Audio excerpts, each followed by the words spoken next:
بسم الله الرحمن الرحيم الحمد لله رب العالمين والصلاة والسلام على خير خلق الله محمد وعلى آله وأصحابه الكرام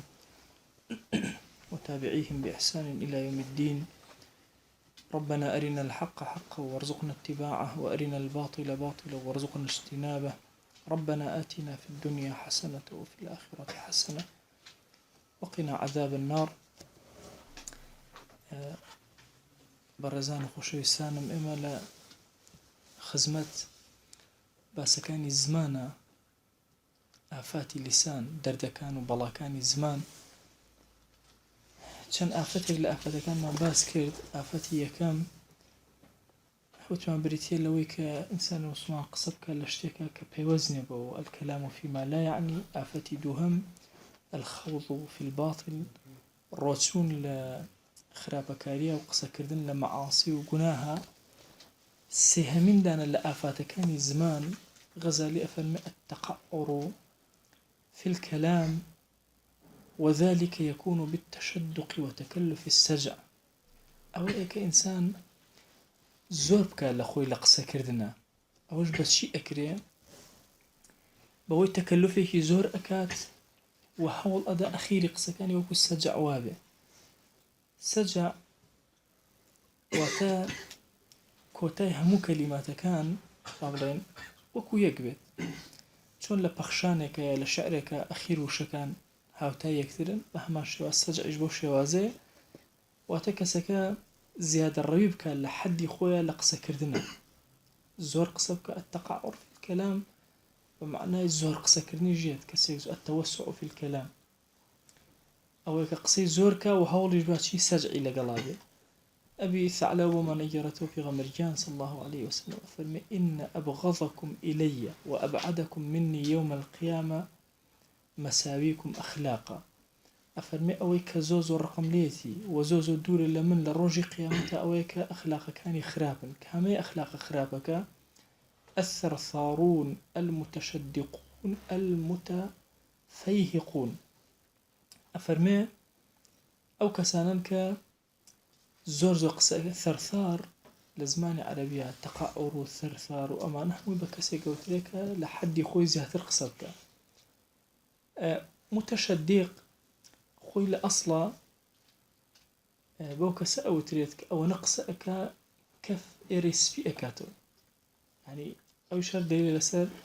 زۆر بڵێ. المتفەیقهون ئەو کەسانن کە لە حەد بەدەر دەمیان ئەکەنەوە لە کاتی قسەکردنە. بە کورتەکەی هەموو فەرمایشتەکە باسی چی ئەکا؟ باسی زیادە ڕەوی لە قسەکردنە. هەر ئاعتیادی ئینسان مسلمان نابێت زیادە ڕەوی بکات لە چیە؟ لە قسەکردنیە. مەسائلی ئافاتێک لە ئافاتەکانی زمان، ئینسان چەند زۆرتر بڵێ هەڵەی زۆرتر، چەند هەڵەی زۆرتر محاسبەی زیاتر، بۆی ئەبێ زۆر ئاگای لە کەلیماتەکانی بێ. ئایا هەموو سەجعێک خراپە؟ ئایا هەموو کەسێک ئەگەر قسەکانی وەکو پەخشان ئەخیرەکەی ڕێکبخا خراپە؟ ئەفەرمێ ولا يدخل في كراهة السجع والتصنع ألفاظ الخطيب. قسەکانی خەتیب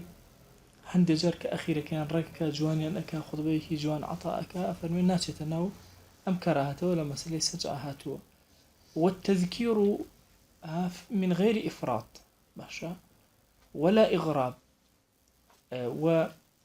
وعسكرني خلق بيرخصنا خلق لە حەدی خۆی تەجاوز نەکا و نەچێ بگەڕێ بە دوای شتی غەریبە بێنێ بۆی ناو بانگ و شۆرەت و ئەوانە دەرکا. ئەفەرمێ هەموو ئەمانە ناچنە بابی ئەو نەهیەوە، لأن المقصود من ذلك تحريك القلوب وتشويقها ورشاقة اللفظ ونحو ذلك. بۆچ کە مەبەست لەمە ئەوەیە کە دڵی بەرامبەرەکان بجوڵێنە. مەبەست لەمە بریتیە لەوەی کە شەوقێک بدا بۆ کەسانەی کە گوێ ئەگرن. مەبەست ئەوەیە ڕەشاقەت اللەفظ، باشە، ئەو لەفزانێکی ئەڵێ زۆر ڕەشیق و جوان بن، هەتاوەکو سەرنجی بەرامبەرەکان ڕاکێشێەوە ئیسلاحی دڵکە و سوود بگەێنێ. چکە لەوەی پێشوە کە نەهی لێکرابوو هەدەف لە قسەکردنەکە سەجع دەربڕین بوو، باشە، ئاخیر ڕێکردن بوو، وەزن و قافیە ڕێخستن بوو. بەس ئەمەی تر مەبەست پێ وەعظە، بەڵام ئەوێ زۆر بە جوانی ئەدایکە. ئەو دوو شێوازە جیاوازی هەیە. ئەم ئەوێت وەعظ نیەتەکە چییە؟ نیەتەکە زۆر باشە، بەڵام بە ئەسلوبێکی جوان ئەدایەکە ئەو محاولە ئەکا هەرچی محاولەی تەنها لەبەر ئەوەیە کەلیماتەکانی جوان بن ئەویان نەهی لێکراوە ئەمەشیان دروست لە حەدیثە هاتووە کە پێغەمبەریان صلى الله عليه وسلم فرموویەتی إياكم والفحش فإن الله لا يحب الفحش ولا التفحش كل ئاگاتان لێبێ لەمەس ئەوە ئافەتی چوارەمەوە دێڕێکمان پەڕە ئافەتی طبعا سێهەم بریتی و لەوەی کە هەوڵ نەدا بە زۆر قسەکانی خۆی ڕێک خات و تەرتیبی بکات و ئەوانە بەڵام ئەگەر هاتوو لە وەعظا لە ئێرشادا ویستی قسەیەکی جوان بکە ئەوە قەینەکە و عەفوی لێدرەوە ئەو ئافەتی سێهەم ئافەتی چوارەم الفحش والثب والبذاء بریتێ لەوەی کە قسەی غەڵەت بە زمانیا بێ جوێن بە زمانیا بێ خراپەکاری بە زمانیا بێ ئازاردانی خەڵک بە زمانیا بێ فإن ذلك ونحوه مذموم منهي عنه جوێندان و با بڵێن قسەی خراپ بە زمانە هاتن و ئەوانە هەمووی مەذمومە منهي عنه نەهی لێکراوە ومصدره الخبث واللؤم مصدر و ئەساسەکەی ئەوە بریتە لەو چڵک و چەپەڵەیە کە لە ناخی ئینسانە هەیە کەوێتە سەر زمانی و ئینسانی مسلمان زۆر ئەبێ هوشیار بێ لە مەسەلەی زمانیە عیسا عەلەیهی السەلام لەم جارێک لە خزمەتانە عەرزم کرد بەلای مەردارەبوویەکە ڕۆشتن بە ئەتباعەکانی فەرمووی ئێوە چی ئەبینن ئەوتیان لاشەیەکی بۆ گەناوی ڕەزی و تۆپی و فەرمووی من دانێکی جوانە بینم تەنانەت لەویا شاویستی کەلیمەیەکی جوان هەڵبژێرە کەلیمەی جوان کاری ئینسانی مسلمان پرسیارێک لە ئیبن عوسەیمین ئەکرێ لە یەکێک لە پرسیارەکان کە لێ ئەکرێ لە فەتاواکەیە ئەڵێن ئێمە لە وڵاتێکین ئەمانە بین بۆ عومرە ناهێڵن ئەگەر بڵێن ئەچین بۆ عومرە نەهیمان لێ ئەکەن و دەرگاکانمان لێ داخر بەس ئەگەر بڵێن ئەچین بۆ سەفەر و گەشت بۆ پیاسەکردن بۆ گەڕان بۆ هەر وڵاتێ بۆ هەر شوێنێ بمانەوە ڕێمان ئەدەن ئەفەرمێ نابێ ئیلا بێ بڵێن بۆ عومرە بە دەلیلی چی ئەڵێ بە دەلیل ئەوەی کەسی مسلمان نابێت زمانی لەسەر خراپە ڕابێ وەلەو جارێکیش بێ ئەوەندە وردەکاری کراوە لەسەر مەسەلەی زمان لەسەر مەسەلەی فەحش جا دڵنیا بن کەلیمەی خراپ بە زمانی ئینسانان نایەت ئیلا لە خۆبتی دڵەوە نەبێ لە ناخەوە خەلەلێکەیە بۆی ئەو کەلیمەیەتە سەر زمان بۆیە پێغەمبەریان صلی الله عليه وسلم لە فەرمایشتا فەرمووی إياكم والفحش ئاگاتان لێبێ خراپە نەیە بە زمانتانە فإن الله لا يحب الفحش ولا التفحش پێغەمبەریان صلی الله عليه وسلم فاحشەی پێ خراپە باشە پێ ناخۆشە و هەروەها ئەوەش کە ئینسان وردە ئالوودە بێ بە مەسەلەی فحشەوە ئەوەشی هەر پێ ناڕەحەتە واتە ئاگاتان لێبێ لە مەسەلەی پارێزگاری چونکە فحش هەر ئەوەنە هاتە سەر زمان وردە بێتە جبیلەت لە ئینسانە ئەو فەرمایشتە کە ئەفەرمێ الفحش والتفحش دلیلێکی ئەوەی تەیە کە ئینسان ئەگەر هاتوو زۆر فاحشە بە زمانیا هات ئەبێتە صفەتیە بۆیە ئەبێ زۆر ئاگای لێبێ خۆی پارێز ئەفەرمێ فەرمایشتێکی تر پێغەمبەریان صلی الله عليه وسلم ئەفەرمێ الجنة حرام على كل فاحش ئەوەی کەوا فاحشەکارە چونکە ئێمە لێرە زیاتر زمانمان مەبەستە ئەگەنا فاحشە گەورەترە لە زمان بەڵام لێرە غەزالی ڕەزا و ڕەحمەتی خۆی لەبێ لە مەسائیلی زمانە هێناوێتی فحشی لیسان چەند کەلیماتی خراپ بە زمانیا بێت باشە هەموو فاحشە چێتەکان بەهەشتیان لێ حرامە فرمایشتێکی تر پێغەمبەریان صلی الله عليه وسلم ئەفەرمێ ليس المؤمن بالطعان ولا اللعان ولا الفاحش ولا البذيء ئیماندار نابێ تانە لەم با تانە لەو با طعان يعني زۆر طعن لە خەڵک بدا ولا اللعان نەفرەت بکا لەو نەفرەت بکا لەو فاحش قسەی خراپ قسەی سووک بەذی لە فەحش خراپترە يعني نزمتر قسەی زۆر بێڕێز ئەوانە لە زمانی ئینسانی مسلمان نانا دروا أفرمي واعلم بزان أن الفحش والبذاء هو التعبير عن الأمور المستقبحة بالعبارات الصريحة أويك إنسان فحش وبذاء شيء كلمة ناشيرنا كان بعبارة الصريح بلت وأكثر ما يكون ذلك في ألفاظ الجماع وما يتعلق به همو أوي مربوطة بمسألة وسرجيري باش سرجي كردن جماع كردن أوي لو الروا بأشكرا قصيتيا بكري أو أكاث مسألة فحش بذا فإن أهل الخير يتحاشون عن تلك العبارات ويكنون عنها أهل خير بنا أجرن أو عبارتنا بكار ناهيا ومحاولة بكونية أو عبارتنا بكار يعني إلى زمان الطبيعي أنا كلمات ناشرين احتدر يكيك لآفات كاني تير بريتيلا شي لقراني وتن وقد سبق فيه كلام في غير هذا الموضوع بيشتر باسي كذو غزالي باسي ناكات آفتي بينجم بريتيلا الصعبت باشي ما الصعبت نكين أما اليسير منه فلا ينهى عنه إن كان صدقا كما يقول لك قالت كذا نقول يكتر أجر راس به قينك أجر راس به نبي يجدروا به واضح أشكال مسلمان زماني نبي لسدروا الرابع أبي لسر إلا صدق زماني خوي راهي نبي بوي أفرمي لا مزاحك كما يقول أجر زيادة الرويت يا كرا باش هر قالت كذا وكاري إنسان مسلمان نية كسي مسلمان ومؤمن زول لو قولت حياة وكاتي خوي حمي بمزاحه بصعوبة كرنو أنا بلام نا هندي جار قيناك سير كان لسورة يوسف أرسله معنا غدا يرتع ويلعب بهاني بينا لقل ما نائبه وكبا أويش توزي ياريبك توزي كيف خوشي خوي درب بري بويا كميك لمسائل مزاح دروسته وهندي جار لشهامة إنسان مسلمان مروءتي كسي مسلمان جاري تروزع عرزم كردن أو كتابي صلاح الأمة في علو الهمة أو كتابي الزهر جوان باسي مروءتك جورك لجوركاني مروءتي إنسان مسلمان أو كأبي صعوبتي شبكات في غمريان صلى الله عليه وسلم عند جار صعوبتي لغا حوالا كان يأكل نابي بلا والله من لحياته هر صعوبتناكم لا كم يقل صعوبات لشهامتي كسي مسلمان بس لحد يخوي تجاوزناك زيادة الرويت ياناك في غمريان صلى الله عليه وسلم كان يمزح ولا يقول إلا حقا قال تشي لقل حوالا نأكل والله غيري حق بزمان يا نأهل فإنه قال لرجل يا ذا الأذنين بكسيكي ودو تفرمي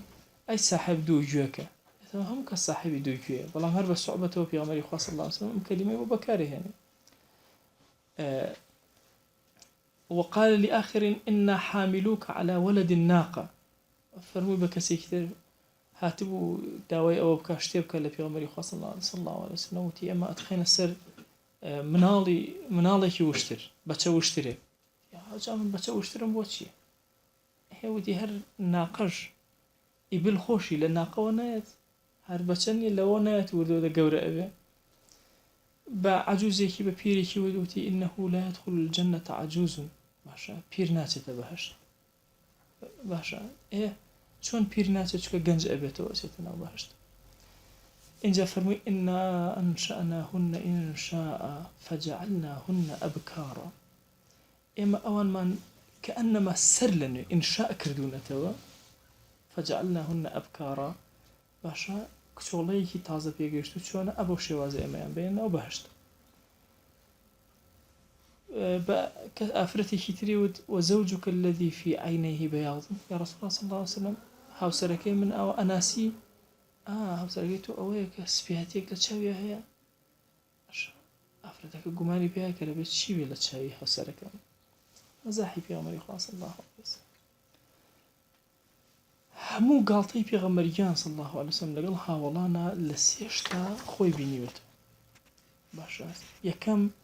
كونه حقا أو بوكا باشا حقبو أو كلماتي كوتيتي رازبو يتسري أم كلماتها نبكا هرهم يعني ذا الأذنين إنا حاملك على ولد الناقة باشا إنه لا يدخل الجنة عجوز زوجك الذي في عينيه بياض لهرد شوية سفينيه همي كلماتي حقا كدر أبرن بمزاحه في غمريان صلى الله عليه وسلم بكاري يعني دو كونه مع النساء والصبيان ومن يحتاج إلى تأديبه من ضعفاء الرجال نابخو إنسان صعبت لقل همو كسيك هبكا بترتي بياوي خاون شهامته برز لقل مناڵانە لەگەڵ ئافرەتانە لەگەڵ ئەو پیاوانەش کە پێویستیان بە تەئدیبدان بوو بەهێزکردن بوو ضعیف بوون پێغەمبەریان صلی الله علیه وسلم بە سوحبەتێک ویست بەهێزیان کرد اینجا سێهەم والثالث كونه نادرا فلا ينبغي أن يحتج به من يريد الدوام عليه پێغەمبەریان صلی الله علیه وسلم خۆ ئەمە نەبووی تر هەموو ڕۆژێ سوحبەت نادرا هندي جار صعبة كان أكر فلا ينبغي أن يحتج به من يريد الدوام عليه ناكري أو كسي كبر دوام صعبتك أي ترنمون بين تقول والله في غمر صلى الله عليه وسلم أو صعبتي كلو من جئك فإن حكم النادر ليس كحكم الدائم حكم النادر هندي جار أكريت شوك ونيك بردوام بكري ولو أن إنسانا دار مع الحبشة ليلا ونهارا ينظر إلى لعبهم واحتج بأن النبي صلى الله عليه وسلم وقف لعائشة وأذن لها أن تنظر إلى الحبشة جاري كان في غمريان صلى الله عليه وسلم حباشة كان لبين خويانا تيرندازي أوانيان أكرد أو شاني مبارك راقرت بو عائشة سري خسسر شاني في الزنجي خسسر شاني في غمريان صلى الله عليه وسلم وسيري أكرد وفي غمري صلى الله عليه وسلم شاني خوي والنرم كربو يجوان سيرك طبعا أما كسيك بشور والسيري مسائلي باشا تيرندازي أحباشا كانوا أنا قبل أخو في غمريان صلى الله عليه وسلم إذني داك عائشة سيرك والله من سيرك لا أو النادر بو جارك الروايتك شن جار أحباش أوان كذو جارك أجرته كعائشة رضي الله عنها قال بس سيري كذو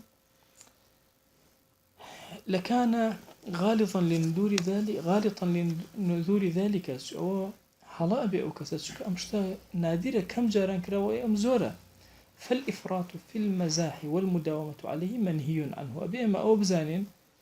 روتون لقالتا كردناو بردوان بون لسري نهي لكراو لأنه يسقط وقار وقوري وهيبة إنسان كم أكاته ويوجب الضغائن والأحقاد حقد باشا ضل كرموي لبين خلق دروس أبي بهوي عندك كاس هميشه أم كسي بين صعبتك لو أتي صعبتي يبقى كسي حقدي اللي هالقري كسي ترقي اللي هالقري كسي بينا خوجه أبي ملاحظة بكات وأما اليسير فكما تقدم كما يقيناك من نحو مزح النبي صلى الله عليه وسلم فإن فيه انبساطا وطيب نفس أجر كما بكري وكهاويني بيغمريان صلى الله عليه وسلم شون كم أيكر أو هند جار ضل كرانوي لقل يكترا لقل ونفسي إنسان كان لما عنده رزقار أكا باكيان أكاتو هند جار كسك لو تشتغل لبرانبري تو هبه ببيكنينه بصعوبته كم لقل أو أرويته كابو اما ابینین پیغمبریان صلی الله علیه وسلم مزاحی کردووە گاڵتەی کردووە بەڵام سنوورێکی بۆ خۆی داناوە لەو سنوورە تەجاوزی نەکرد ئێمەش کاتێکە لە سنوورەکە تەجاوزمان کرد بێتە بەڵای زمان بەس ئەگەر لە سنوورەکەی خۆیان بنابێتە بەڵای زمان ئافەتی شەشەم بریتیە لە گاڵتەکردن استهزاء سخرية بسوك سيركرني خلق سخرية شيء الاحتقار والاستهانة أويك بسوك سيري خلق بكم بيان بيني والتنبيه على العيوب والنقائص على وجه يضحك منه باشا هميش التنبيه لسر شيء همو هالله يخلق بيو عيب كانيان بيو نقص كانيان بيو بشيوازي كيواكا باشا يعني يضحك منه جوان ترى بشيوازي كيواكا كسكا بيبكنا برانبرين واضحة يعني هروني عيبك أدوزته بقالته وسيري عيبك أو كساك وقد يكون ذلك بالمحاكاة في الفعل والقول هندجار مسائل سخرية أويا كإنسان تقليدي كسكأك أو كسك عيبك تانية أم لبرانبرات شبه فعل شبه قول كسك أبيني بنمونة مثلا قاتي كيشل أمش بشلي وكو أتي برو كسك أبيني لزمانة مثلا في السيكي تي أمش في السيك عينا وكو بكاريانته وقد يكون بالإشارة والإيماء مرزني هالقول فعل به هندجار بإشارتك باشا بحال من الأركرنويك بإشارتك يتشاو باشا هر شوازك لواني كسخرتي تيابي يعني أو بهينك وسيري كسيكات ملكتك يعني مرجني إلا قصب كابران بريج كسخر مسائلي سخرية زور خطر برا كان بوخوا أو قصي أيوب عليه السلام إنسان زور أترسين عندك العلماء بيانوي أيوب عليه السلام لو سلطنة جورا بيغمبر بيت عليه الصلاة والسلام أولادي زور حشمي زور أهجلي زور أو مشتلة دزبي بو عندك رأينا أوية تنها فقيرك هات بقالت آميزي إذنته يعني السخرية برامبرك والله هەندێک گەڵان هەر جوان جوابی نەدایەوە، هەندێکیش فەرموون وەکو بڵێ بە سووک سێریان فەقیرێک خۆی گەورە هەرچی شتە لێ سەندەوە، ساغی خۆشی لێ سەندەوە. مەسائلی گاڵتەکردن بە خەڵک و بە سووک سێرکردن ئەخطەر شتەکە تهدیدی کەسی موسڵمان کرد، چونکە ممکنە یەکسەر عقوبەکەی وەرگێتەوە لە دنیا. ئەبێ زۆر ئاگامان لێبێ، خوا پەنامان بە یا ربی. وكله ممنوع في الشرع، هەمووی ممنوعە. ورد النهي عنه في الكتاب والسنة، لا قرآن ولا سنة چەندین جار نەهی هاتووە لەسەر ئەوەی کە ئینسانی موسڵمان بە سووک سیر کرد. لە قورئانە فەرمێ ولا تبخسوا الناس أشياءهم، نەک خۆیان شتەکانیشیان بە سووک سیر مەکەن. بە نمونە مەسەڵەن کەسێک ئەم مۆبایلەی پێ دەتخوا ئەو مۆبایلە باشە بە سووک ئەوەی مەکە، هیچ شتێکی کەس بە سووک سیر مەکە. هەندێکە فەرموون هیچ ڕوتبەیەکی کەس بە سووک سیر مەکە، هەر کەس ڕوتبەیەکی خوا پێداوە قەت بە سووک بە بچووکی سیری ڕوتبەکەی مەکە. ئەمان هەمووی ئافاتی زمان. بۆیە فەرمووی ئەگەر بینی ئەم دوو لێوە زەمانت بەنە زەمانی بەهشتان ئەدەمی. باشە ئینسان چەند تۆ بزانە ئەمە چەند غەڵەت هەمووی بەهۆی زمانەوە تووشە بین. غەڵەتی حەوتەم و ئافەتی حەوتەم و بەڵای حەوتەم ئیفشاء السر وإخلاف الوعد والكذب في القول واليمين. ئافاتی حەوتەم بریتێ لە چی؟ نهێنی خەڵک بڵاوکەیت، پێچەوانەی وعد بجوڵیت. اینجا لە قسەکردنە درۆ بێ بە زمانتە، لە سوێنە درۆ بێ بە زمانتە، لەمانە هەمووی خۆ ئەمە چەند شت ئەکە لە زمانە هەموو بە یەک ئافەت. ئیمامی غەزالی باسی کردووە وكل ذلك منهي عنه، هەموو ئەوان نەهی لێکراوە إلا ما رخص فيه من الكذب، هەندێ لە درۆ باشە مۆڵەتی پێدراوە فإن ذلك يباح، ئەوەش مەجالی تیا کراوەتەوە وضابطه. باشە ئەو درۆی کە مەجالی تیا دراوە چییە؟ أن كل مقصود محمود لا يمكن التوصل إليه بالكذب، هەر شتێک کەوا باشە چاکە بەڵام ناتوانانی بێگەیتێ بەهۆی درۆوە نەبێ فهو فيه مباح إن كان ذلك المقصود مباحا بمرجێ، ئەو شتە مەقصودەی کە بۆی ئەڕێی ئەو مباح و دروست بێ. ئەمە زۆر شتێگرێتەوە. بە نمونە لە مەیدانی جیهادە سەرکەوتن بەسەر دژمنە مەقصود و مەطلوب. لە پێناو ئەما کەسێک درۆیە بکە باشە ئەوش قێناکە عەفوی لێ ئەدرێ. سوڵح لە بینی دوو کەسە باشە لەناو دوو کەسەکەی مەطلوبە لە شەرعەتەوە سوڵحەکە بکەی، هەندێک جار لەو بەینە درۆش بکەی بۆ گەیاندنیان بە یەک قەیناک. تۆ جاری وە هەیە مەسەن لە سوڵحە ئەچیتە لای ئەم یەک کۆمەڵ جوێن بەوی تر ئەدا، خۆ تۆ ناچی جوێنەکان نەقڵکەی جا خۆ شەڕ گەرمەکەی بڵێ کاکە چوون بۆ لای ئەو تۆی زۆ خۆشەوێ ڕێزی هەیە بۆ تۆ حورمەتی هەیە جوانەکانی تۆ ئەبینێ چاکەکانی ئەبینێ، یەی تۆ بۆ لای ئەمی تریش کورەکە تۆ بۆچی قسەی پێڵێ ئەو پیاوە پیاوێکی ئاوایە ئاوا بەڕێزە بەرامبەر بە تۆ ئاوها ئەو چکە ئینسان سوبحان الله هەیەجانی ئینسان لە دڵا زۆر سیر و زۆر زوو ئەکوژێتەوە، زۆر زوو سەیتر ئەکرێ بەسەریە. یعنی تەسەوور کە ئێستا کەسێک زۆر تووڕە بێ، کەسێک بێت لەوە پێ بڵێ بڵێ تۆ کەسێکی هێمنی لەسەر خۆی باش ئەم ئیشانە لە ئیشی تۆ ناوەشێتەوە کە سوبحان الله یەکسەر هێواشە بێتەوە بە هینی خۆی نییە هادی ئەبێتەوە. یعنی طبعی یەکسەر طبعی ئینسان لەو شتانە زۆر عەجیبە، کەلیمە یەکجاری وایە زۆر تەئسیر لەو ئینسانە ئەکە. جارێک بۆ سوڵحێکە چوین دۆستێکمان نار پێش خۆمان وتمان تۆ بچوو ئەمانە بڵێ لە دوای ئەمە خۆمان نییە ئەو چوو بوو شتەکانی وتی بوو کە ئێمە چین ماڵەکە شتەکانی ئەویان ئەوتەوە ئێمە ژەرەوەمان بەس ئەو شتە بڵێن هەتاوەکو سوڵحەکە تەرتیب بکەین. بۆ چونکە ئینسان سوبحان الله یعنی ئولفەتێکی زۆر سێری هەیە، یەکسەر ئەو کەلیمەی وەرەگرێ یەکسەر ئەبێتە سەنعەت تایە. دۆستێکم زۆر وەزعی خۆی تێکدا بوو ئەوانە بەرەو لای حاکم ئەچوو و قەزێکەشی زۆر گەورە بوو، فەقیرەکە بینیم زۆر شپرزە و ئەوانە زۆر تووڕەیە. یەکسەر چووم لایەوە هەر بە هێواشی پێم وتم یەک تۆز گوێی نەدەیتێ زۆر هێواش بە مۆسیقی بچۆرە ژوورەوە حاکم کێوکی هەموو شتێ بەدەست خۆیانە هێمن بە لەسەر خۆ بە دوای ئەیگەڕاوە ئەی وەڵی ئەو نەوتێرەوە پەلاماری حاکمەکەم بە بەس کە چوومە ژوورەوە ئەی زۆر هادی هێمن حاکمەکە زۆر ڕێزی لێگرتن خۆم تەسەورم ناکرد حاکمەکە ئەوە ڕێزم لێ بگرێت. لە مەسائلی کەلیمات و تەئسیراتەکەی زۆر گرنگ لەسەر بەرامبەرەکان بۆیە ئەبێ ئینسان زۆر ئاگای لێبێ حتا هەندێک جار لە مەسائلی سڵح و ئەوانە زۆر طبیعی یعنی تەسەوەر کە ژن و مێردێک جاری وا هەیە هەموو کێشەکەیان باشە ئەو لەو هەڵ ئەبەزێتەوە لەو کۆمەڵە جوانیەکان بڵێ کاکەەوە فڵان کەسی بەرامبەر ئەڵێ ئەم باشانەی هەیە خۆ با نەشی وتبێ کەسەکە مادەم باشەکانی تێ بەس ئەبێ حەق بێ ئاگاتان لەوە بێ ئەو لایەنە ئەبێ ئیلەتیایە باشە کاکەەوە فڵان کەس ئەڵێ ئەوەی هەیە ئەوەی هەیە ئەوەی هەیە ئەم سفاتیان لەم کەسە هەیە باشە ئەویش لە بەرامبەرە باشە ئەو ئەڵێت ئەوەی هەیە ئەوەی هەیە سوبحان الله یەکسەر ئەگەنەوە یەکتر دڵەکانیان هێواشە بنە چونکە احترام بە یەکتر ئەکەن یان هەندێک جار تۆ قسەکە بەس مجەڕەدی قسەکە نەقڵکردنەکەی کفایەت ئەچیتە لای ئەم کەسە زۆر قسە ئەڵێت و ئەوانە تۆ زۆر هەر بە هێواشی پێ بڵێ کاکە بەرامبەرەکەت وەها نییە ئەبەو شێوازەیە ئەوایە ئەوهایە اینجا ئەو چاکەی تۆ ئەڵێ تۆ بۆ خراپەی ئەو ئەڵێ اینجا دوای بچۆرە بۆ لای ئەو باشە عینن کۆمەڵ سوبحان الله یەکسەر لەو نێوانە ئولفەتێک دروستە بێ بۆیە ضابطێک لە مێشی ئێمە ئەبێ هەبێت هەر درۆیەک بۆ گەیشتن باشە گەیشتن بە بابێکی مەسلحەتێکی مەقسوود دروست باشە مەقسوودی دروست بۆ ئەوە غەیری ئەوە نادروست اینجا سەیری ئێمە مەبەستەکانەکەن جارێ مەبەستەکە واجبە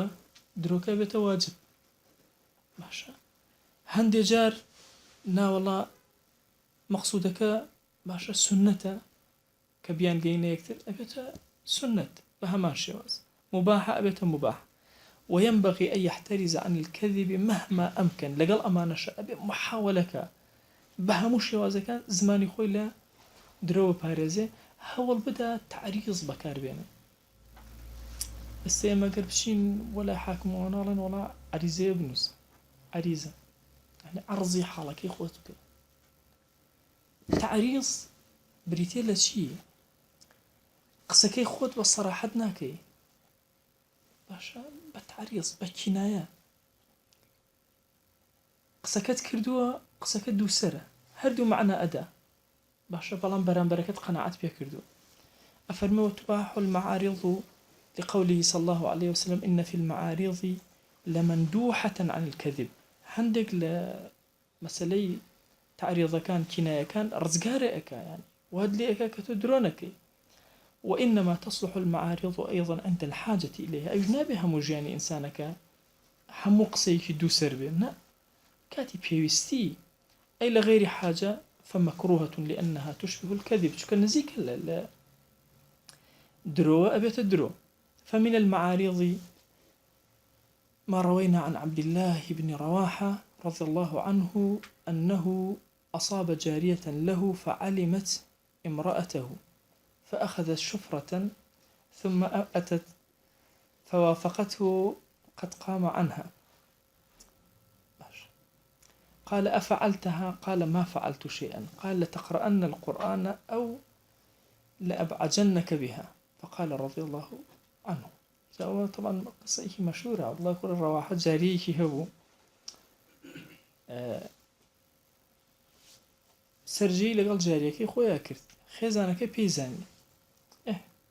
دەمەتەورێکی بۆ هەڵگرت بەخوارە و کوژ باشە ئەڵێ ئەویش ویسی لە دەستی دەرچی ئەوانە ئەڵێ کاتێکی زانیگەشوە سەرسەری وتی ئەو ئیشە جێبەجێ کردویاننا هاوسەرگیری لەگەڵا کردویاننا سەرجەوی لەگەڵا کردویان هیچم نەکردوتی دێ قورئان بخوێن ئێزارێ کە داوێ قورئان بخوێنێ ئەویش ئەیزانی خێزانی قورئان نازانێ شاعرێکی زۆر بەخۆتش الله کوڕ ڕەواحە بە دەنگی قورئان وتی وفينا رسول الله يتلو كتابه إذا انشق معروف من الفجر ساطع بەڵام بە لەحنی قورئان ئیتر شعرەکەی بۆ تەواو کردو ئەویش وتی وەڵا ئیمانم هەیە بەخوا وكذبت بصري بە چاوی خۆی بینی بوو جا سیرکەن لەوێ ئیمانی ئەو ژنەش دەرەکە وتی وەڵاهی مادام قورئانەکەت خوێنم ئیمانم هەیە بەخوا جەل جەلالوه و ئەو چاوانەی کە بە چاوی سەر بینیم ئەو ئیشەتە کرد چاوەکانی من درۆیان کرد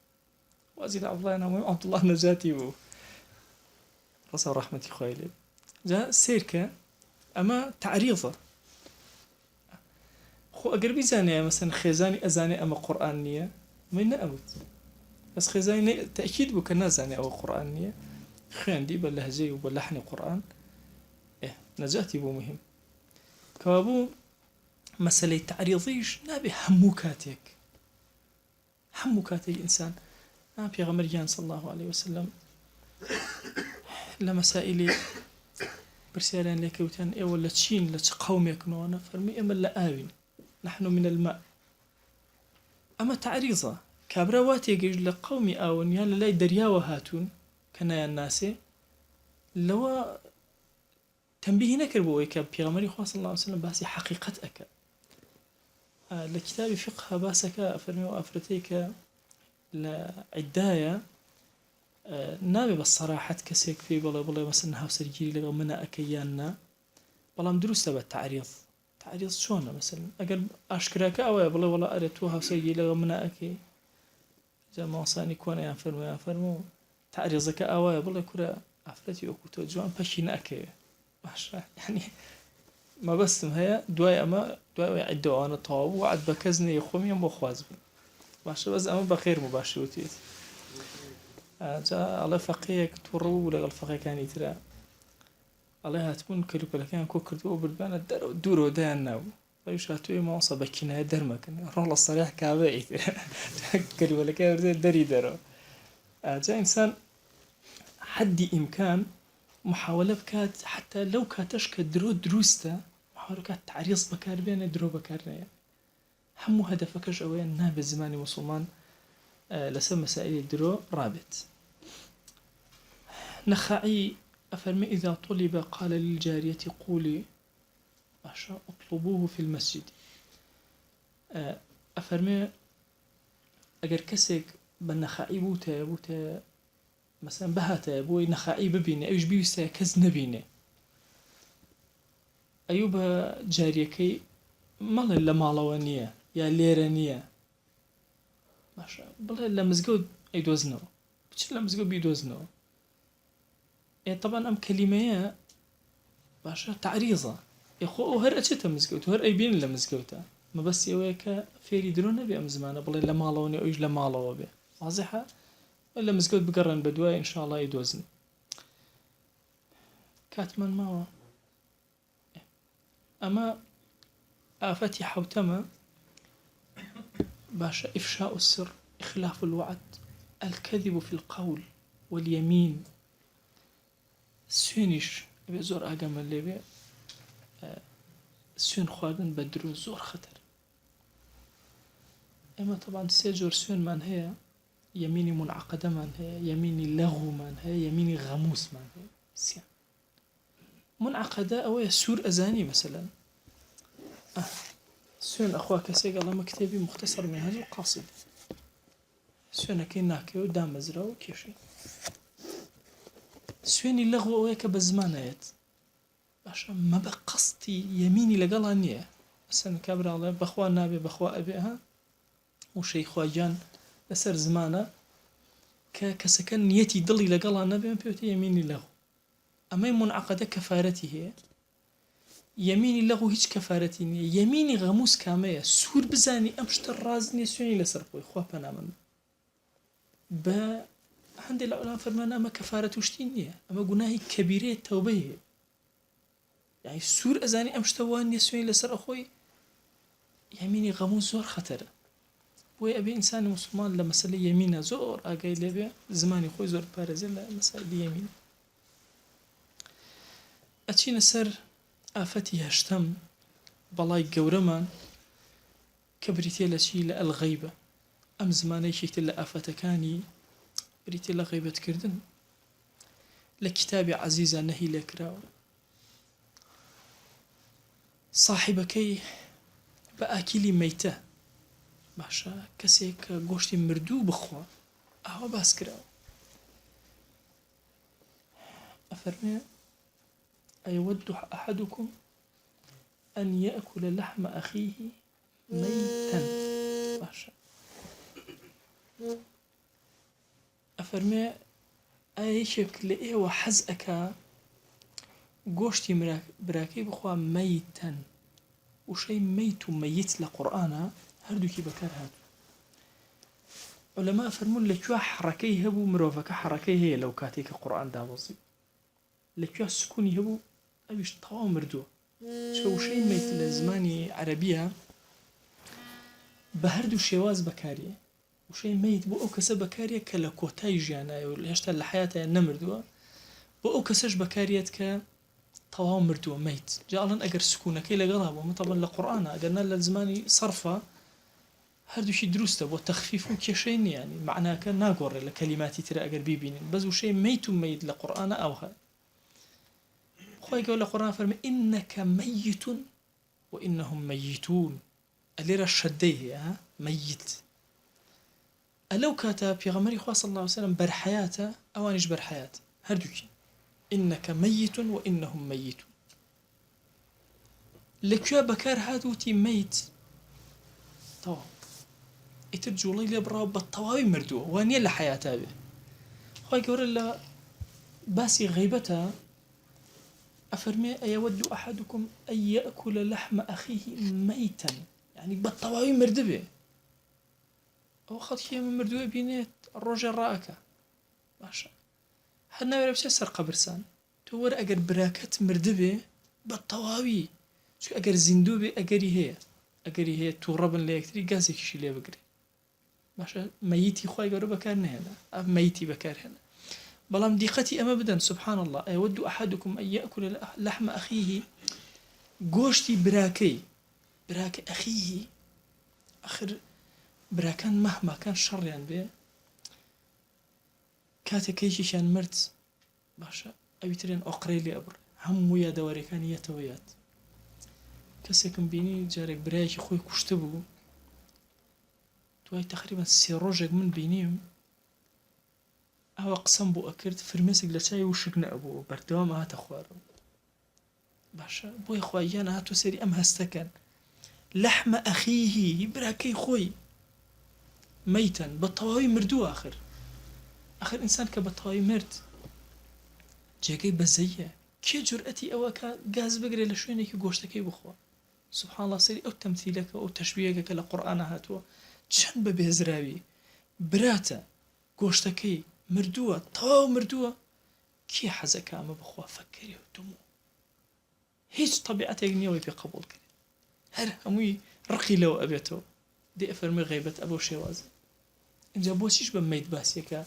کەسەکە لێرە نییە خۆی دیفاع لە خۆی کرد هەرچی بڵێن لەسەری وترە واضحە پێغەمبەر صلى الله عليه وسلم فرماشتا فرمي إن دماءكم وأموالكم وأعراضكم عليكم حرام خوێنتان ماڵتان ناموستان باشە لەسەر یەکتر حرامە لە بین یەکترە وشەی ئەعراض بمجردی تەنها ناموز ناوترێ بەو کەلیمەیە کە ئێمە لە زەینمانە بێ کە مەسائلی فەساد و فەحش و ئەوانە ئەکەن نە یعنی کەسایەتی ئەم کەسە باشە لەسەر ئێوە شکاندنی حرامە سبحان الله لە ئەهلی سونە بەتایبەتی منطقەی خۆمان لەم کاتە کە ئومەی ئیسلامی زۆر لە ناڕەحەتە هەر ڕەمزێک لەم ئومەتە دەرکەوێ هەر هەمومان هەوڵێن بین بە عەرزە خۆی لە حاڵەتی وهایە کە خەڵک مەسەن شپرز بێ کە ڕەمزێکی لێ دەرکەوت هەمووی پاڵی پێوە بگرێ بۆی نەکەوێ بۆی بتوانێت ئیشەکانی جێبەجێکە کەسی سبحان الله لای ئێمە هەر هەموو ئەبینی مەسەن داعیەکی زۆر باش هەیە غەڵەتی هەیە کەم و کوڕی هەیە بەخوا کاکە تۆ باسی فڵان کەس مەکە تۆ نازانی چی مکەسەراتی هەیە دنیا مکەسەراتی باسەکەن بۆ چکە ئەمانە بیخێن نەمانە بەرز بێتەوە نەما یەکێکی تریش بەرز بێتەوە خۆزانەوە هۆکارەکەی وەگەڕێتەوە بۆ حەقد و حەسەد والله ئەو کەسەی حەسوود نەبێت چ لە دوعات چ غەیری دوعات هەمیشە حەزەکە خەڵک هەمووی سەرکەوێ حەز ناکە خەڵک بۆ خوارەوە بێ بۆی خۆی دەرکەوێ هەمیشە ئینسانە بچووکەکان حەزەکەن کەسی گەورە دروست نەبێت بۆ چونکە ئەمان بچووک ئەبنەوە بەس کەسە گەورەکان خواخوایانە کەسی گەورەتر دروست بن چونکە بڕێک لە ئەرکی ئەمان کەمەکەنەوە بۆیە کەسی موسڵمانە بێت دائیمە زۆر چاوکراوە بێت لەو مەسائلانە شەیطان زەفەری پێ نێنێ بە ناوی دەعوە و بە ناوی خزمەتی دینەوە دەستکە بە غەیبەتی موسڵمانان ئابزان خوێنیان ماڵیان ناموسیان هەمووی لە تۆ حرامە اینجا ئەم فەرمایشتە پێغەمبەریان صلی الله عليه وسلم يا معشر من آمن بلسانه ولم يدخل الإيمان في قلبه. باشا سبحان الله. ولا پیغمبر نازدار عليه الصلاة والسلام چەند بەڕەحم و بەلطف لەگەڵ ئومەتەکەی خۆیە کەچی تووڕە ئەم کەلیماتانە هو ئەو کەسانی بە زمان ئەڵێن ئیمانمان هەیە من آمن بلسانه ولم يدخل الإيمان قلبه إيمان نەچۆتە ناو دڵی. ئەو شەی مەساحی محەممەد سعید کە بەکاری هێنە ئیسلام دۆست و خواناس بەخوا زۆرمان ئێمە ئیسلام ئێمە هەومان ئەم میلەتی کوردە لەکوێ بگرە هەموو ئیسلام دۆست حەزەکە ئیسلام حاکمی بێ ئیسلام گەورەی بێ دۆستی ئیسلامە کابرا خۆی زۆر خراپە حەزەکە مناڵەکەی زۆر باش بێ ئیسلام دۆست حەزەکە خێزانەکەی زۆر باش بێ کەسێکی زۆر ئارەخۆر هەبوو لە سەرمەرگە وەسەتی کرد بۆ خزمەکانی و خێزانی ئەوانە وتی ئەم کچەم بەس نێن بە ئارەق خۆر و ئەوانە بەس مێن بە ئارەخۆی تەقەی ناکە خۆشی ئارەخۆر بوو ئەو ئەمە ئیسلام دۆستە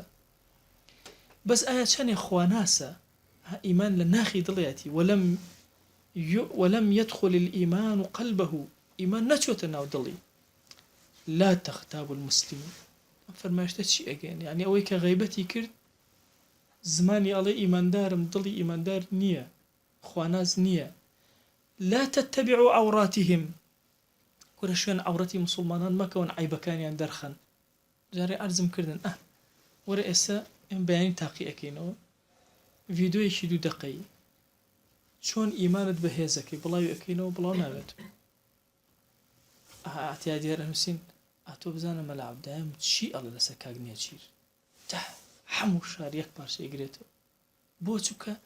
تتبع العورات أما زماني تتبع عوراته همو من بدوا عيبي يكتر أقرين أما أنا يكتر بخين إنجا زمان ما توشي فتنة أبي باشا أفرمي لا تتبعوا عوراتهم فإنه من تتبع عورة أخيه تتبع الله عورته والله هرشكز بدواي عورتي براكيا بقري خوا بعظمتي خوا بدواي عورتي أو أقرين ومن تتبع الله عورته يفضحه ولو في جوف بيته أو كسشك خوا جل جلاله بدواي عيبكان يا قراه والله لنه مالك يا خويا حياء لنه مالك يا خويا تتصور لك بلي باش شلون لنه مالك ما حيامتي درقا دا خم هم ترتيبك أجر خوا جل جلاله تتبع الله عورته زور خطر خوا بناما با ودائما إنسان مسلمان أبي لعورتي خلقي مسلمان خوي بارز عيبيشان هي تشاو بقرا لعيبك يعني والله لو أشتو عيبيك أو مسلمان الله إخوة فصحى أكل لهم مالك إخوته أنا مالك من الله إخوته خو مسائل فضحبون بروا كان هيش تيجني لسر زويا وكو كوتني هيئتي كس يا مروءتي إنسان يا شورتي إنسان يا شخصيتي إنسان خطري ممكن إنسان هم مالكي لدز با بايكات باشا ممكن خيزان ومنال لدز با بايكاتو بس كشخصيتي دار ما زور بزحمة الله سيدو اما تصور لكن بلين بيت هر بيتك لو هل لو مجموعة مسلماني كخود لقلتها فصحب انجا لتجوريك شوين عورتي خلق كوتي لو يلخوا فصحتك شو هم عيبارين شون أبيني كسيك مثلا دائما أرى والله فلانك تذكر كورك أكو بشي دولون بتزين نبي أبي دائما سيرك سبحان الله لما مسائل مادياتك كسي كثير دائما توسيرك هو توسيسي بشين أفرتوه كورا أشياء أو أكل قال أفرتان شيء سبحان الله خوي أكيتنا أو موقعه باشا كسي كثير خو بنامن بيا ربي لمسائل السلطة كاكا أجر حدي لسلطة نبي أو هاي سبحان الله مالك يا خويا فصحبك حزي للسلطة ويا إنسان وانا زاني كبردي قلت خلق خويا رزقاري رزقار النبي كسي مسلمان أبي زور بواقعي تشاوكاتو بخوا أواسيري جهالتي خلق مثلا بقر أنا والله فلان كذا غلطي شكرت أنا والله يتيج غلطي كذا والله إخوة حياته بأخوة صد غلطك إلا مالك يا إخوته باشا غلطي علمي غلطي زانسي غلطي شخصي غلط بويا تتبع الله عورته خطر ترين شتيك بلام سيرك من ستر عيبا لأخيه المسلم ستره الله في الدنيا والآخرة عیبی مسلمانە ئەبینی چاو تەگری ئێمە وازین ئەمر بە معروف و نەهی لە منکەر ئەوەیە کە یەکێ عیبەی کرد لێکێنە هەڵڵا دوای غەزالی بە تەفسیل باسی ئەکا واللهی ئەگەر کەسێک خراپەیەکی کرد و خۆی شاردەوە نابێ هەر تۆ حەقە بێ بەسەری نایە پێ بڵێ بۆ خراپەت کرد حەق نییە بەسەری چونکە ئەو کەسە بریندارە ئەژزانێ بریندارە نەخۆشە ئەزانێ نەخۆشە ئەو بە دوای عیلاج ئەگەرەوە جیهادە مجاهیدە باشە بۆ چونکە مجاهدەی نەفسی ئەکا هەڵەی کردووە خۆی بشارێتەوە دەلێ گەڕێبا خۆی بشارێتەوە خۆی گەورە عەفویەکە لعل ئەگەڕێتەوە لای ڕەب العالەمین بۆیە ئەبێ زۆر ئاگەمە لە زمانمان نابێ چ لە مەسەلەی غیبەتە چ لە مەسەلەی دەرخستنی عیبی مسلمانانە إياكم والغيبة فإن الغيبة أشد من الزنا غيبة لزنا خرابترا إن الرجل قد يزني ويشرب ويتوب والله عليه إنسان جاري وهي زناءك عرق أخواته وخواب عظمة عفويك وإن صاحب الغيبة لا يغفر الله له حتى يغفر له صاحبه بەڵام ئەو کەسێک کە غیبەتەکە خوا لێ نابورێ ئللا ئەبێ خاوەن غیبەتەکە لێ بورێ عەفوی بکە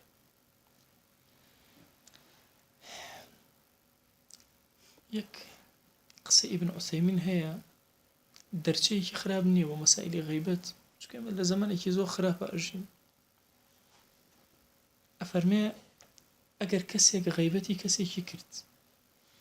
کەفارەتی ئەم غیبەتە چییە توانی پێی بڵێ گردنم ئازاکە بچێ پێ بڵێ گردنم ئازاکە و کۆتایی پێ بێ نەیتوانی ئەبێت لە دە مەجلیسە باسی باشەی ئەو کەسە بکات باشە بە خراپە باسی کردووە بڕۆ لە دە مەجلیسە بە باشە باسی کرد بۆی بێتە کەفارەتی ئەوە لە بەرامبەریە هەڵەیەکە کردووە دە ئیحسان بەرامبەری بنێرە إن الحسنات يذهبن السيئات دەرچەیەکی باشە نازانم پێش ئەو کێ لە زانایان وتوێتی بەس ئەوەی کە خۆم دیراسەم کرد کە گەڕام لە قسەیەکی ابن عوثەیمینا پێش چاوم کەوت علی کوڕی حوسەین ڕەزا و ڕەحمەتی خوای لێبێ ئەفەرمێ إياك والغيبة فإنها إدام كلام الناس ئەفەرمێ ئاگاو لێبێ لە غیبەتکردن پێخۆری قسەی خەڵک باشە چۆن نان ئەخۆیت پێخۆر ئاگاو لێبێ لە غیبەت ئاسان نییە ڕزگار بوون لە غیبەت ئاسان نییە ئاگات لێبێ چۆن پێخۆر ئەخورێ ئاوا لەگەڵ قسەی خەڵکە وردەوە دە غیبەتە کرد و باسی خەڵکی کرد اینجا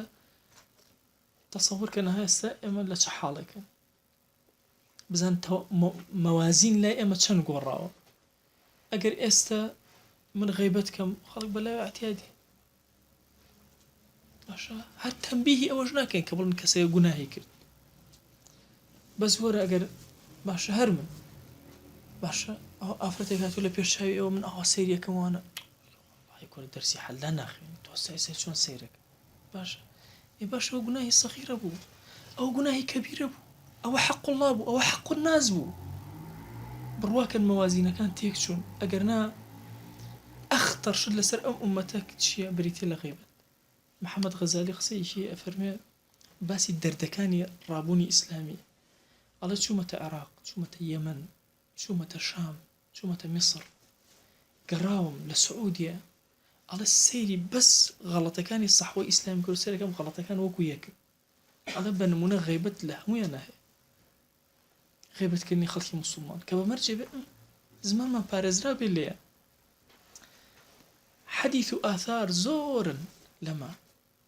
إنجا أفرمي معنى غيبة شيء أفرمي أن تذكر أخاك الغائب بما يكره إذا بلغه أفرمي أو يبراكت كليرن يباسي كي بشتيك أجر بي بقاته وبي ناخوش ماشا بي ناراحته أقصيت كل زور كادي مالن كاكا والله هي الراسة إبا الراس بي أخو غيبة أبي الراس بي جاخو أجر راس نبي وبهتانة أبي الراس بي فعلا أو صفتيتي بلان بي ناخوش خلق باسيك ماشا إن جاءك غيبة سواء كان نقصا في بدنه كالعمش والعور باشا أويك نقصك بدني أم كساهبه باشا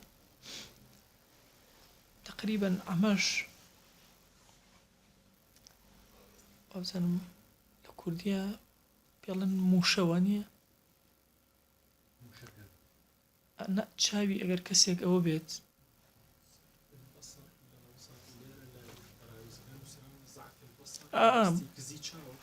بەس کوێر نییە کوێر یعنی چاو کزێکی وا چەموشی پێ ئەڵێن وان نییە چەموشە شتێکی ئەو هەیە لە کەلیمە کوردی پەتیەکە مهم باشە ئەم کەسە کوێر نییە باشە چای بچووکە چای باش نابینێ باشە ئەمە مەسەلەن باسمان کردوتمان وەڵا فڵان کەسی ئەوها باشە فڵان کەسی کوێر فڵان کەسی خێل فڵان کەسی کەچەڵ فڵان کەسی درێژ فڵان کەسی کورد هەر یەکێک لەم کەلیماتانە کە بەکارهێنران هاوێنەی ئەمانە هەموو ئەکاتە غەیبەت مادام کەسەکە پێی ناخۆش مادام کەسەکە پێی ناخۆش هەندێک جار لە نەسەبە باشە وەڵاهی باوکی مەسەلەن لە فڵانە عەشرەتە یا باوکی فاسقە یا باوکی بێڕێزە هەی باوک ئاوە هەی دایک ئاوە هەمووی ئەو فی خولوقیه یان مەرجێن لە ئەخلاقیە تۆ باسی ئەخلاقیەکی ئەڵێ ئەخلاقی خراپە بەخیلە متەکەبیرە هەر شتێک لەمانە هەمووی ئەکاتە غەیبەت یعنی سەواون باسی جەسەدی کابرا ئەەکەی باسی نەسەبی ئەەکەی باسی ئەخلاقی ئەەکەی تو معنەویەتی ئەەکەی هەرچیان باسەکەی هەر ئەکاتە غەیبەت یان لە جلوبەرجە باشە طەویل الذەیل واسع الکەم باشە چی پێڵێن چی پێڵێن باشە قۆڵپانەکە باشە وەڵا کلێک درێژەکە نازانم جل پیسەکە هەر شتێک لەم کەلیماتانەکە بەکاریەوە لە جلوبەرگە باشە مەرج نییە سیارە شڕەکە باشە هەرچی مەرج نییە ئیلا ئەوانە هەر شتێک لەو بابەتە کە کەسەکە پێی ناخۆش بێ ئەم کەلیمەی پێ ناخۆش بێ کە پێ بگاتەوە والدليل على ذلك بلغما لسر أمام پیغمبريان صلى الله عليه وسلم فرمي برسالي لكرا لغيبا قال ذكرك أخاك بما يكره باسكني براكة بويك بينا خوش قال أرأيت إن كان في أخي ما أقول يا رسول الله صلى الله عليه وسلم أجر أوشت لبراكة ما هبي فرمي إن كان في أخيك ما تقول فقد أغتبته أجر تيابي غيبتك ردوا وإن لم يكن فيه ما تقول فقد بهته أجر هاتو تيا نبو أو تو بهتان بو كردو الله أجر تيا أبوه غيبة بو واعلم أن كل ما يفهم منه مقصود الذم فهو داخل في الغيبة أوي ما بستي ذم كردني تيابي لنا غيبة جيء بيته سواء كان بكلام أو بغيره كالغمز والإشارة والكتابة بالقلم سبحان الله أمي غزالي باسي كازور وردة إما وتصورك غيبة هربي بزمان بوتري لا أفرمي جاري وهي بزمان جاري بغير زمان إشارتك بو أكا أو باشا تيلا چاوي كتي أقريال سيركا تشيكا باشا هر أوان أو أقاي ليني وغيبتي مەرج نییە کەسێکە لە مەجلیسەکان نەبێ ئێمە ئەم دوانە لەم مەجلیسان ئەو ئاگای لێ نییە با کەسێکەش لێرە بێ مادام نازانەکە ئەنەما لێرە نییە واضحە عینەن کە ئەنەما غیبەتی کردو بۆیە ئەجا والکتابە باش اعتیادی تو ئەنووسی باش شتێک لەسەر کەسێک ئەنووسی پێی ناخۆشە غیبەتی کرد یان شتێک لێرە ئەنووسم یا بەنامەی مۆبایلێس غیبەتێک ئەنێرم جارێکیان مامۆسای وتی دانیشتە بووین وتی لە پڕ نامەیەکم بۆ نووسا و ئەلفاتیحە وتی هەمەش سەیرە و کرد خۆی ئەوە چی کێ بردووە وڵات تەلەفۆنم کردەوە مامۆستا سەیغەفور داردبووی تەلەفۆنم کردەوە مامۆستا سەیغەفور مامۆستا کە خەیرە وتی گەیشت تێ بگە کە گەیشت وتی پێشتر وەناقەشە بوو لەسەر فاتیحە ئەگای یاداگەی دە تێ بگەی تا بزارە گەیشت جا ئێستا نامەی مۆبایل باش طبيعي غيبتك أنيري باشا إيتر بأنواع وسائل تري تواصل باشا كأبي أقام لبي فإن القلم أحد اللسانين قلم كان يكيك لزمان كان إنسان أبي إنسان أقايلي باسي غيبت ما يوتي إخينا درسي دهاتو تفصيلاتي زورة خوي بخاتي قوري خود لقناها كان من مبورة لقناه هداك وباك من مبورة يا رب العالمين خوي جان لغيبتك كان من مبورة يا أكرم الأكرمين خوي غيبتي هركسك من كردو عفويك هركز غيبتي كردو عفويك يا ربی خوای داوا لێ ئەکەین زوڵممان لە هەر کەس کردو عەفوی کە خوای گیان هەر کە زوڵمی لێ کردوون عەفوی کە خوای گیان تۆ سپاردە لای تۆ بە هیچ شێوازێ زایە نابێ زمانەکانمان سپاردەی تۆ ئەەکەین یا ربی خوای زمانەکانمان لە خەیرا بگێڕە لە خەیرا بیان ماندویان کە یا رب العالمین خوای پەنا ئەگرن بە تۆ لە خراپەکانی زمانمان خوای زمانمان پاککەرەوە خوای زمانمان پاککەرەوە خوای زمانمان پاککەرەوە خوای پەنا ئەگرین بە تۆ لە گوناهی چاومان خوای پەنا ئەگرین بە تۆ لە گوناهی دەستمان خوای پەنا ئەگرین بە تۆ لە گوناهی دڵمان یا ربی خوای گیان ئێمە لەبەر خاتی تۆ لەم شوێنە کۆبووینەتەوە خوای عەفومان کە یا ئەکرەم الئەکرەمین خوای گیان بەزەی خۆت بەسەرمانە بارێنە یا ئەکرەم الئەکرەمین خوای گیان سڵاوی ئەم مەجلیسەی ئێمە بە حوزوری پێغەمبەری خوا صلی الله علیه وسلم بگەیەنە یا ربی خوای گیان صلاة و سلامەکانی ئێمە بۆ ئەو ڕەوانە بکە یا رب العالمین خوای بە ئومەتی ئەو قبوڵمان کە بە شوێن کەوتەی ئەو قبوڵمان کە خوای لە گوناهی دایک و باوکمان ببورە لە گوناهی برا و خوشکانمان ببورە لە گوناهی خێزان و هاوسەر و مناڵەکانمان ببورە لە گوناهی خزم و کەس و کارمان ببورە لە گوناهی دراوسەکانمان ببورە لە گوناهی هاوڵ و خۆشەویستانمان ببورە خوای گیان ئەم ئومەتە لە غەیبەت ڕزگار کە یا رب العالمین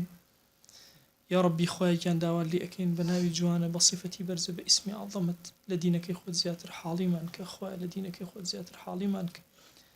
یا ربی خوای گیان ئەم عەبدانە لەبەر خاتی تۆ لەم شوێنە کۆبوونەتەوە ئەم دەرسە و تاوی دەرسەکانمان لێ قبوڵ کە ئامین ئامین والحمد لله رب العالمين على أشرف المخلوقات سيدنا محمد الصلوات